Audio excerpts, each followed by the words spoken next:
Hey there, and welcome back to Dakota News Now. Now time for another edition of Owning Your Outdoors. Joining me as always is Doug Schroeder from Lewis, and Doug, looks like we're talking hydrangeas. Yes, we're going to be talking about big leaf hydrangeas, something that will add a lot of color to your landscape and is one of my personal favorites. So if somebody hasn't picked out a hydrangea before, if somebody hasn't grown one, what's the first thing that they need to know about? Well, light is probably the most important thing to do when considering if you're going to buy and try to grow big leaf hydrangeas. They really prefer morning sun than afternoon filtered sun.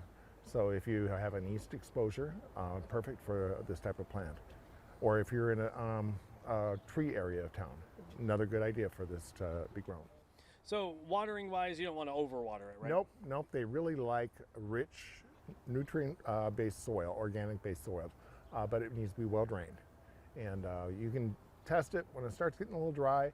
Give it a little water around the base of the plant, not on the foliage. Get underneath and water it that way. And so that just kind of goes back to what we always say, is that you want to pick out a good quality soil for it too. Right. If your soil is lacking a little bit, I recommend maybe amending it with a little bit of organic material, some good cow manure or something like that, just to give it a little oomph. Fertilize maybe a couple of times a year? Fertilize a couple times a year. I recommend slow release fertilizer right away in the spring, and then maybe mid-June. Really, you'd need the one time of the year, but if you want to give it an extra burst, about mid-June would be the second one. Is this the type of plant where you want to prune it all? Prune it right away in the spring. Well, not right away. When everything has greened up, if you see dead, prune that.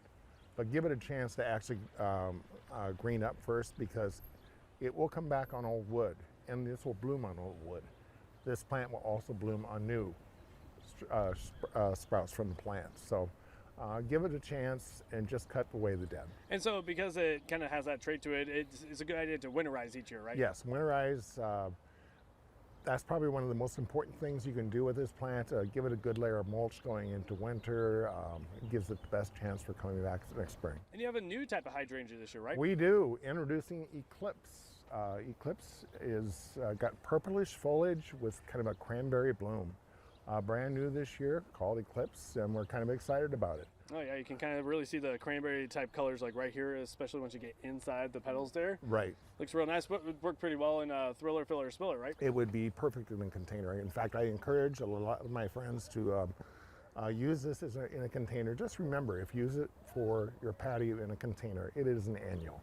It is no longer something that will be coming back up. It will not survive in a container throughout the winter. All right, Doug, any more tips for us? No, let's get out and plant. The weather's changed and happy to be outside. It's looking like some great weather coming up. If you do want to get outside and start doing a little bit of planting, Doug, thank you. We're going to have all this information online at dakotanewsnow.com after the show. And you can watch previous episodes of Owning Your Outdoors anytime. Just download the Dakota News Now app on any of these streaming platforms. And we'll be back after the break.